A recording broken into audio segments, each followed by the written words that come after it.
And I'm trusting the process, but your mind can't help to wonder and all the ifs. And at that time, I needed prayer. Because, calling my kids and letting them know and calling his siblings, it was just not I need a spiritual support. And immediately start making phone calls. I need prayer. I called friends of ours. As a matter of fact, we're expecting later on. And they said, I need prayers. They're nurses too. And then later, I called my cousin. And immediately she prays for me. And I felt better. Then I called my sister. She prays. Starts crying too.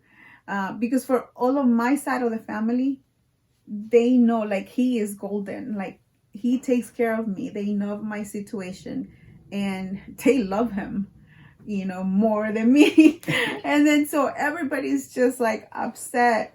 And then I called another friend of ours from Arizona, and he's an elder pastor now. And I said, get just your prayer warriors. I need prayer. And this is the situation. He's like, I got you. And at that point, just having those people, godly people, know that they got you back, that can carry you through any initial shock and fears of anything. Granted that we still don't know how it was going to turn around. But just to know that there's people praying on your behalf, that whatever the turn, however it's going to turn out, that it will be, God's will. And there's still fears behind that. But there's still somewhat of peace. So get to the hospital. There is no access through the main door. So you have to go only through the ER. So go through the ER.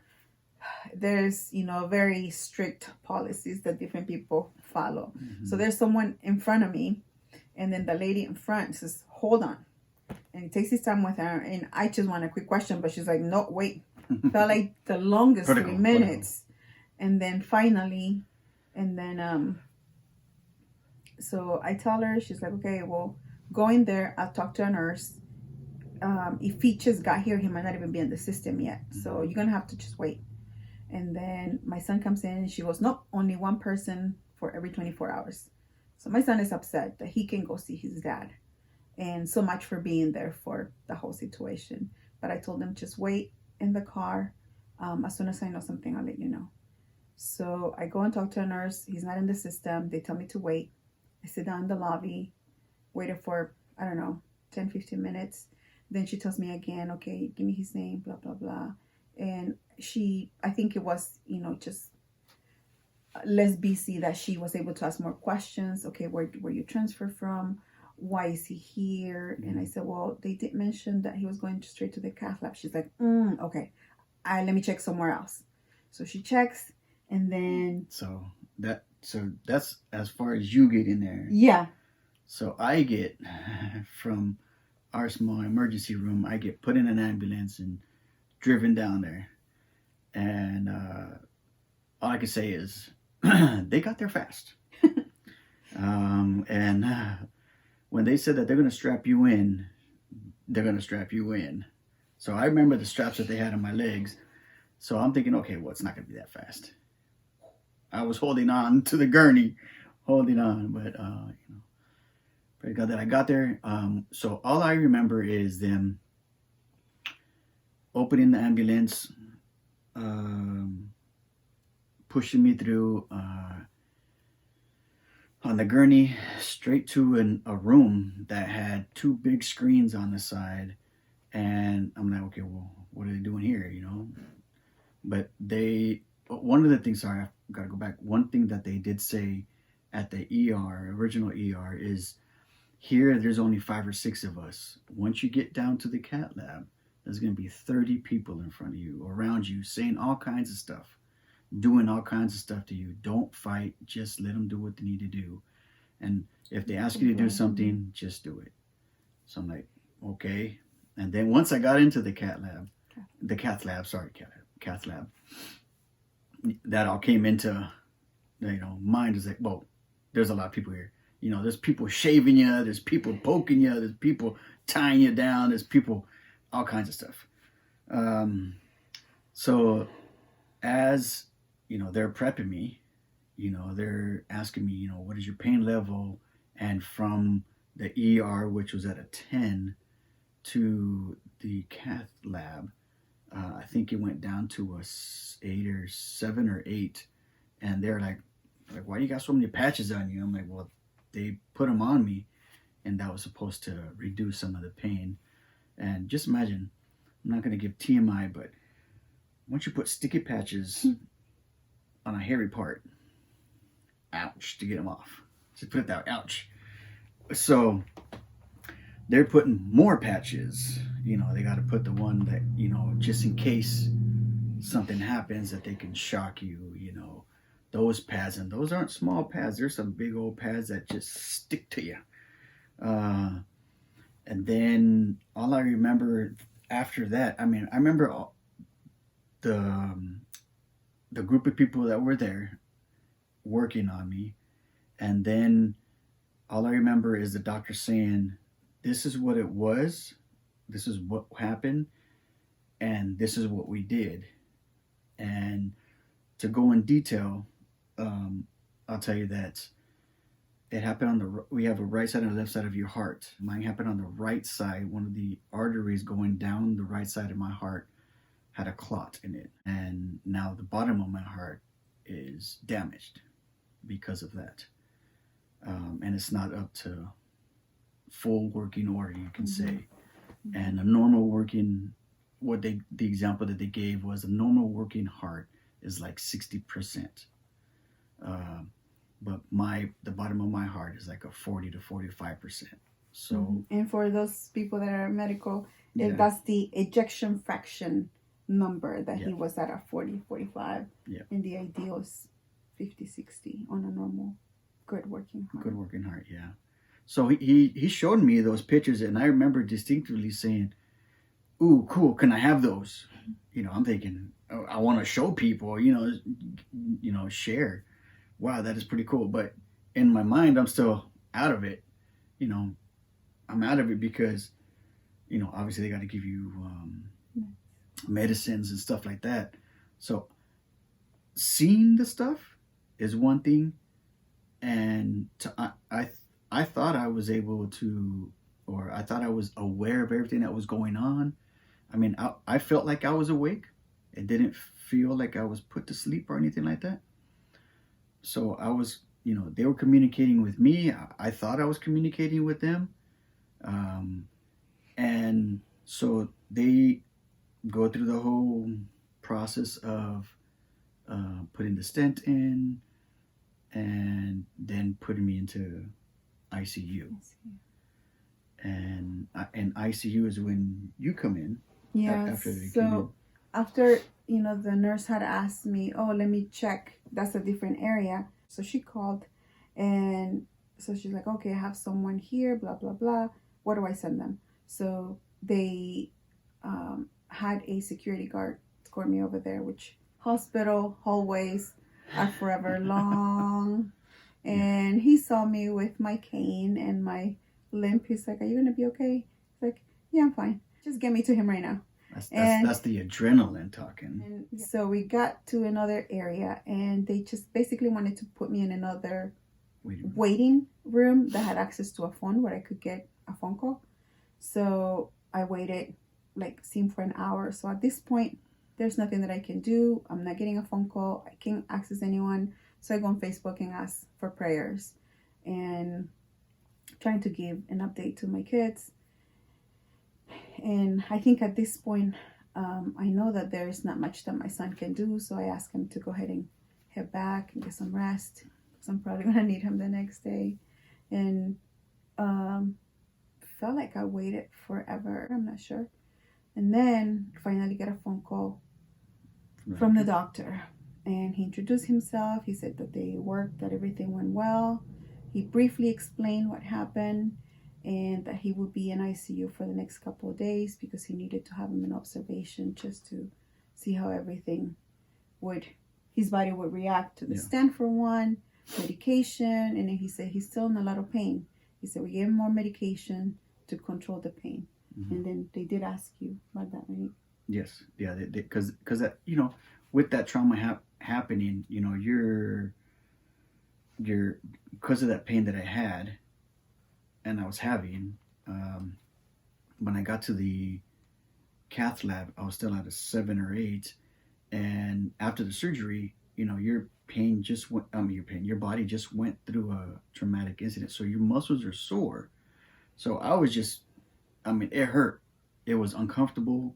So yeah, I said, yeah, it still hurts, you know. So that's why they told her that they gave me more medicine and still having pain.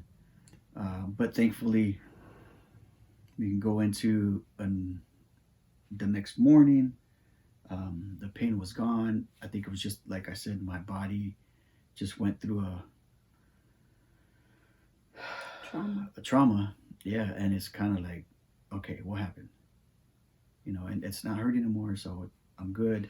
But you know, they ended up going. I could kind of explain to you what they went and did. They went through my wrist, or they went, you know, all the way through my vein into my heart, to my artery, and put in the stent. And you know, I woke up with kind of like a see-through bracelet where they go through all the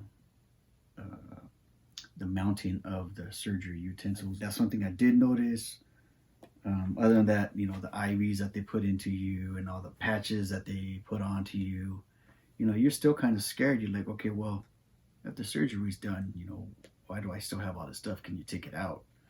They're like, no, you still need it because we still have to watch for any reactions, or if one of the things that the doctor explained to me is that when they put that stent and they basically don't take out the clot, they just kind of smash the clot within the wall of your artery, so the stent kind of stays open. And he explained to me that some of that clot kept going, and he said that he had me on some powerful blood thinners, and hopefully that will dissolve with those thinners so that we won't end up in the same boat. So I think that was like the first night and a half. They gave me those strong thinners, and they did another EKG. They did an echo. And thankfully everything came out well. I think I stayed a full day in ICU, right? Good morning, guys. This wasn't an expected thing, but I had a heart attack yesterday. Crazy, huh? What the hell? I guess they found a blocked artery on my heart, and they had to go in and put a stent in to dislodge it and take it out. This is gonna cost us a pretty penny. I'm gonna have to start selling something else. I don't know what else. Anywho's, but so might have took me in, and the pain was still there, you know. And then I went into the ER right there in town. They were doing some tests on my chest, and the pain was still there. Like, you know, what is your pain level and all that thing? I'm like, you know what? I go, it's like a 10. It hurt so bad. I got the doctor, and doctor says, Mario, you're having a heart attack.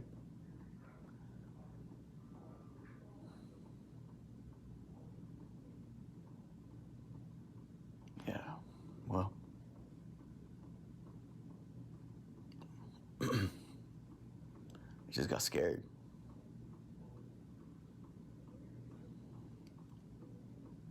I got scared. I mean, other than that, I felt fine. Just praying. All I could do was just pray and say, no. Don't take me now. Brought back a lot of memories of Mom.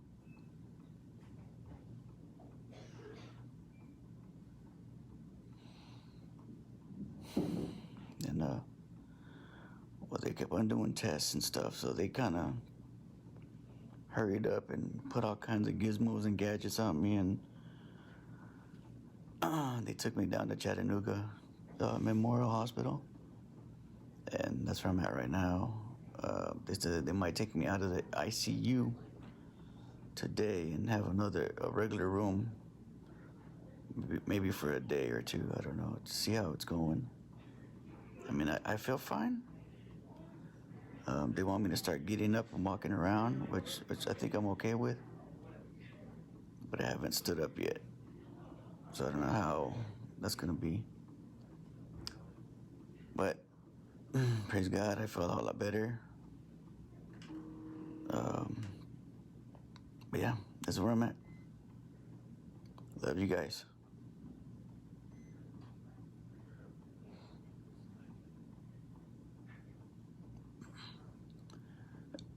I'll talk to you guys later. You went to regular observation. I went to a regular hospital room.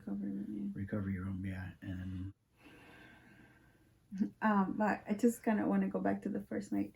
So after I talked to the doctor, he said one of my nurses is gonna come and get you and take you to ICU so where you can see him. And again, everything just felt like I waited forever. It took probably another 10 to 15 minutes for the nurse to come, and then he asked me again, can you walk us? It's quite a bit away. So I'm like, yeah, sure, let's go. Just take me to see him. And we got there, put me in another waiting area, lobby. And as I sit down, I just dropped down probably. Yeah. Immediately, once I look up, the very first thing I see is this picture. And I'm going to insert it for you guys. It says, do not be afraid. You are my chosen people whom I love. And at this point, I know that he's already come out of it okay. That he's okay. And it was just kind of like, you know, you can breathe. You're reminded of his word and those promises that you just have to claim every so often. And just, you know, that relief. So that, again, took forever. I don't know, it was like another 40 minutes until actually I was let in to go see him. And then the beauty of my image going in, so the nurse comes out. His nurse was your nurse, right? They came out to got me, I think. I think so. So, you know, more hallways. And then he's like, he's over here. Okay, but not yet. Okay, so I want to give you a timeline, a time. So the pain started at 4 o'clock in the afternoon. And then by 6:30, we were at the ER. And then I believe I had the surgery at 10:30 p.m. And then by that time, I think I was out of this. Was it out by 10:30, or it was already after visiting hours and all that stuff? But because it was close to past 11, I think. So I think by the time she comes and sees me, it's already past 11.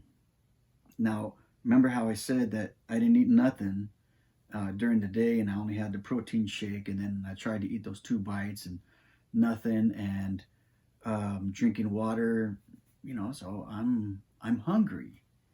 You know, so I from what I remember is I'm in the ICU room.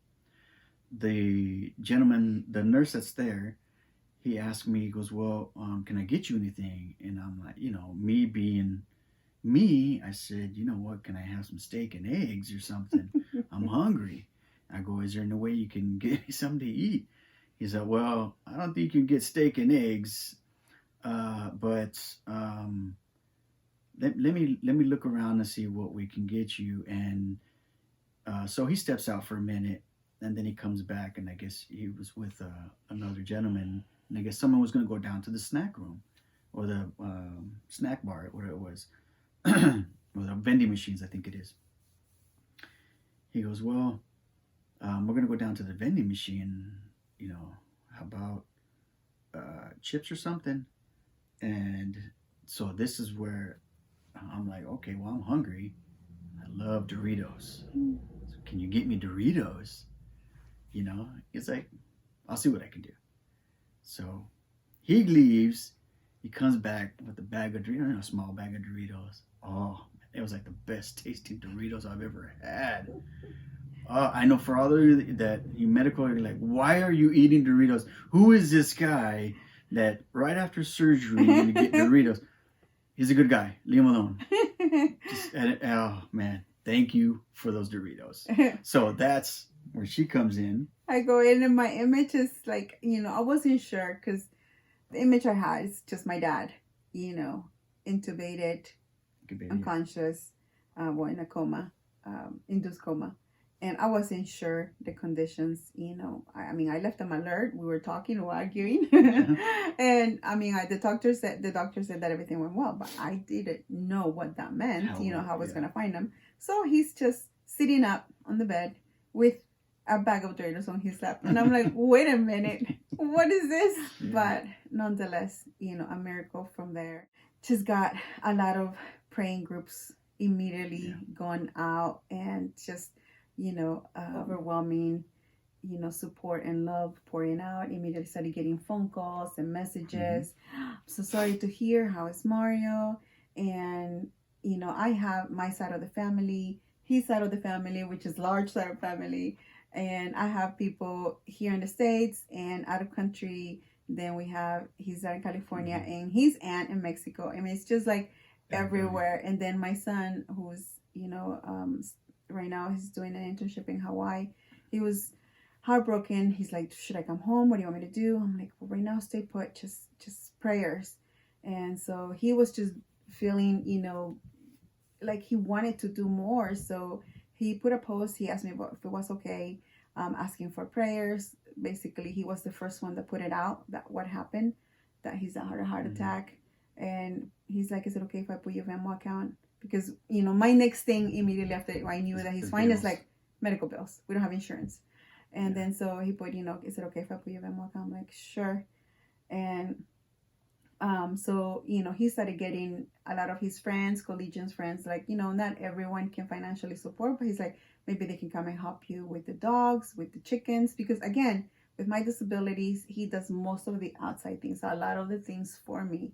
So, it's just us two, and he's just trying to alleviate some of the things that he does normally, around and for me to see if he can help. So anyway, so he was doing that, and it was just love and people that, your regular friendships that you have, and those that a lot of times you let time and distance get in the way, but when it counts, they're there. And it was just beautiful, overwhelming support. It was great. And now, it's crazy. We know it happened, but to think about it, like, to say it, you had a heart attack. It's because, he still looks fine, but again, that's the fear. Even the surgeon did say that, on heart attacks, there is some sort of gauge, from... You have the severe heart attacks, and then you have the minor heart attacks. And the severe ones is a lot of times you don't. The widowmaker, they call him. Yeah, they can say that. But even the minor ones, it could end up also as a widowmaker. He goes, I don't want to say that it was in the minor, but it was closer to there, because if I say minor in your mindset, you can be like, I'm okay to do whatever I was doing before. And he goes, your heart didn't go through a traumatic experience. Your heart is not in full function right now. You need to take it easy. And like she said, I was like, I can't really recognize that I went through, although I have the scars and even a registration to show for it. Your little card saying, I got a stent in me now.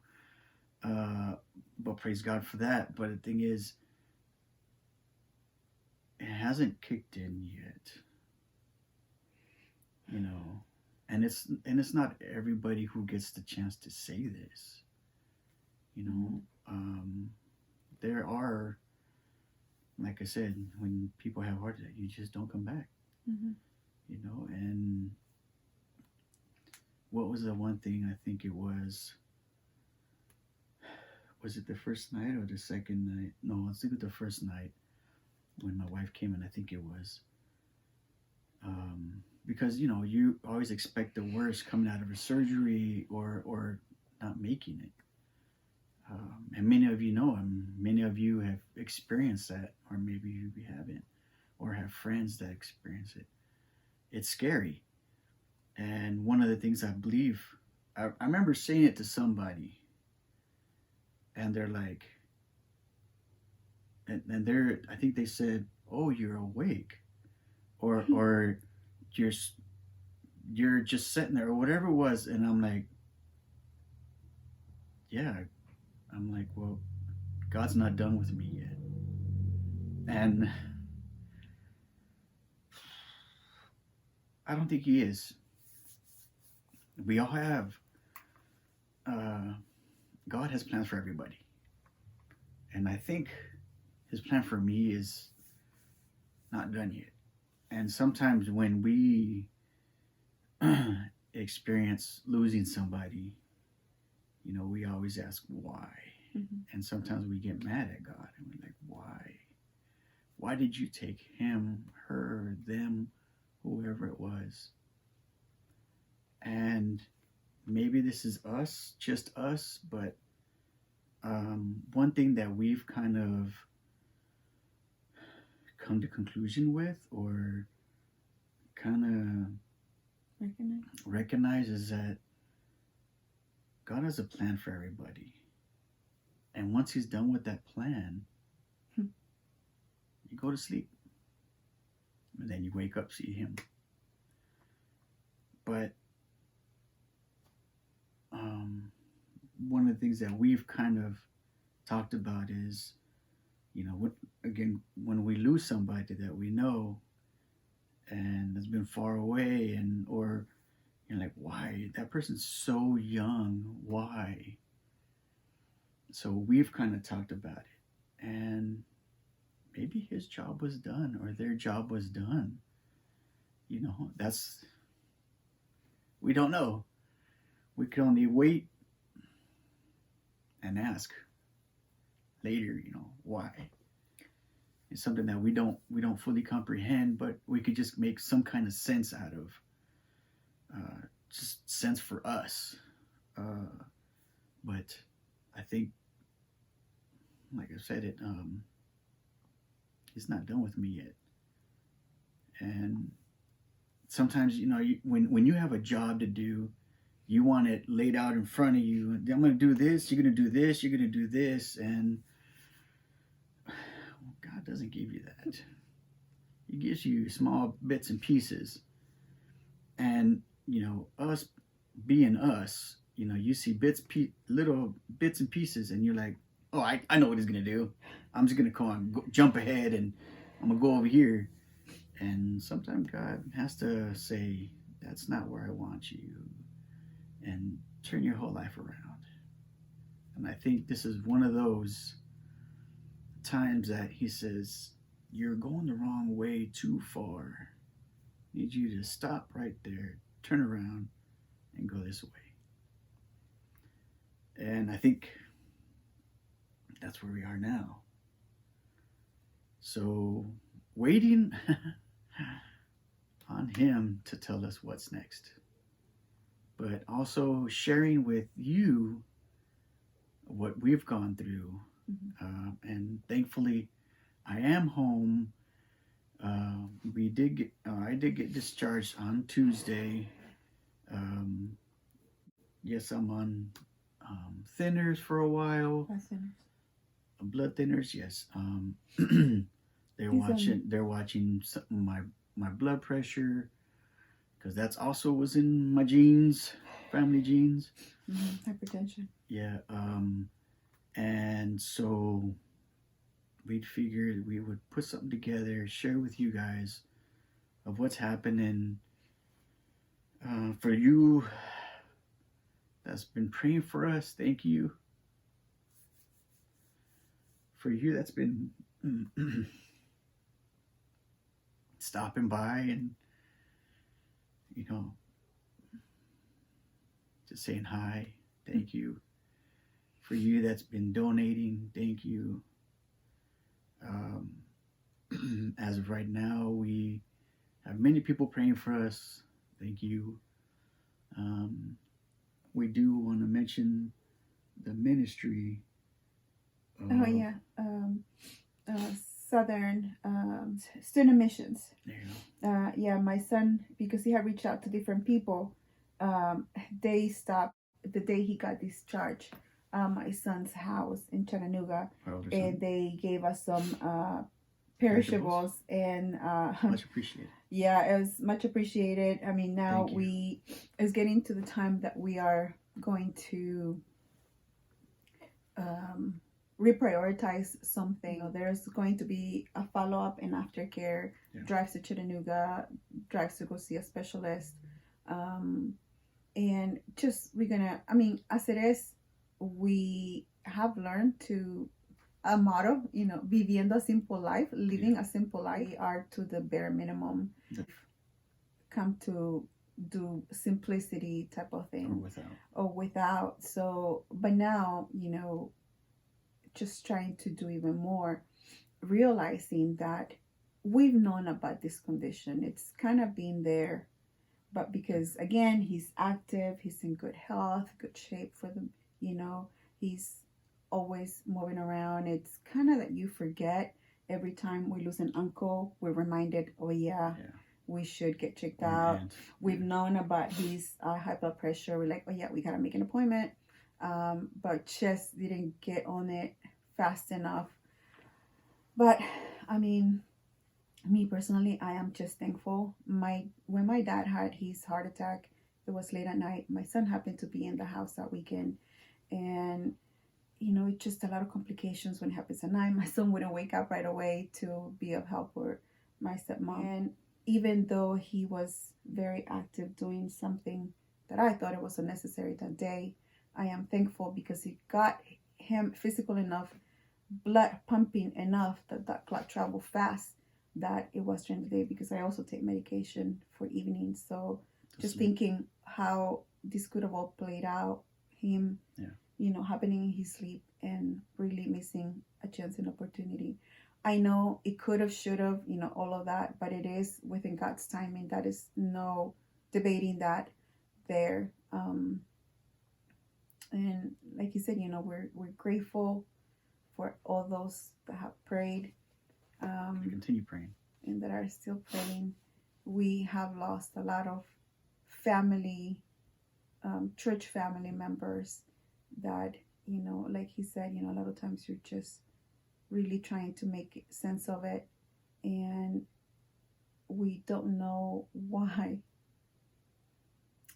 In God's mercy, he takes some and he spares some, but we're grateful. I am grateful.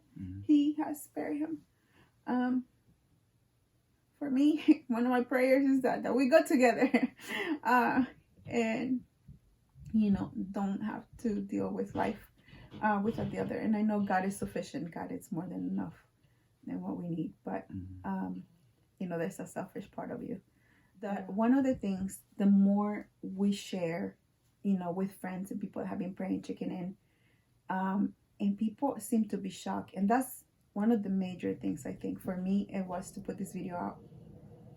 That you follow a list of symptoms that you Google, or the American Heart Association may say are, your known factors to know that you're having a heart attack.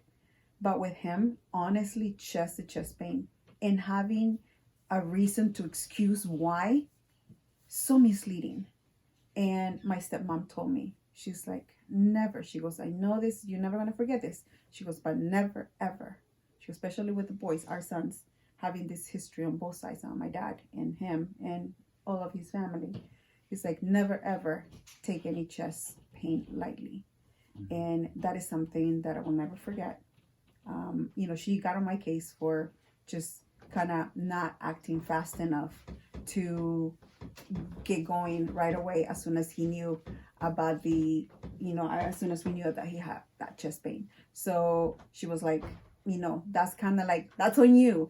Yeah. And, now in retrospect, thinking back, it's like, yeah, all those regrets and things. But if anything can come out of it, don't start connecting if this one without the other. No. Don't be trying to be the doctor yourself. Yeah. Especially if you don't have the credentials for it.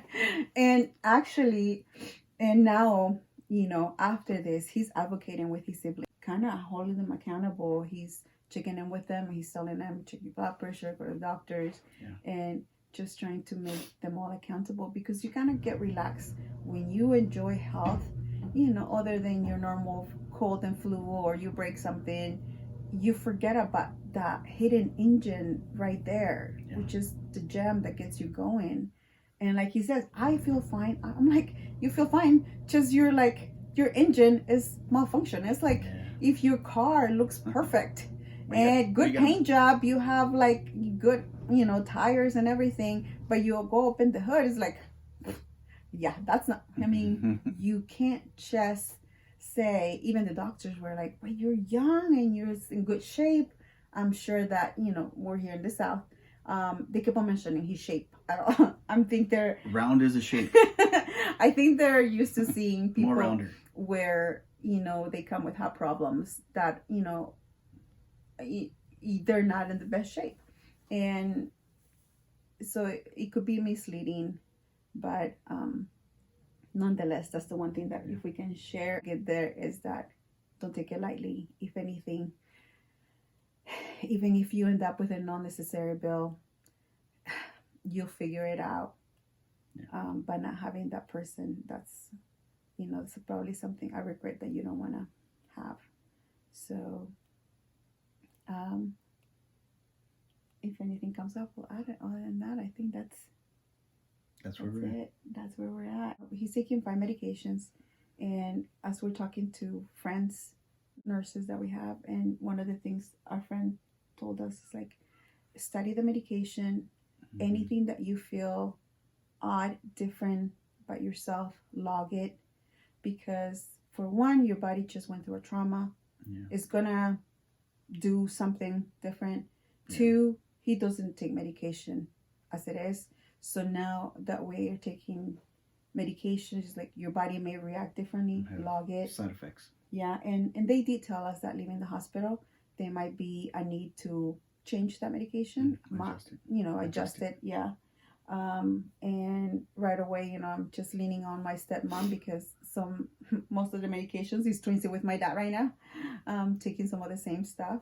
And so she's like, oh, by the way, this and that and the other. So I'm leaning on her a lot. So what we'll do is we'll take the information that we're getting, but also write down anything that happens, pains, side effects, something, anything new, even from a small little sniffle, and we'll share it with our doctor, and we'll ask him about the same things. About everybody's different. Everybody have different side effects. They might have an overview of something that might have happened within 50 out of 100 people, whatever it is, but everybody's going to react differently. And we will share that with our doctor. I have a appointment a couple of weeks to get with the heart doctor. Cardiologist, yes.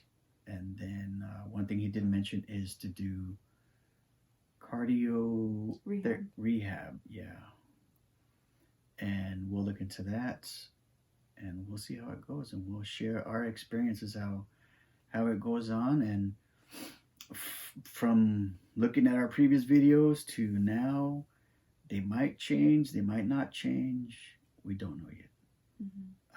We don't want them to change because we have fun doing them.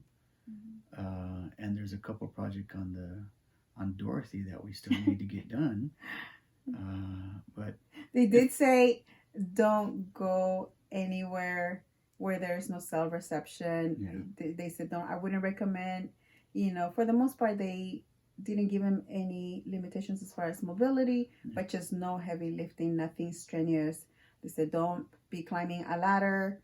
Don't do anything that anything else may happen. Don't put yourself in a dangerous situation right now, basically.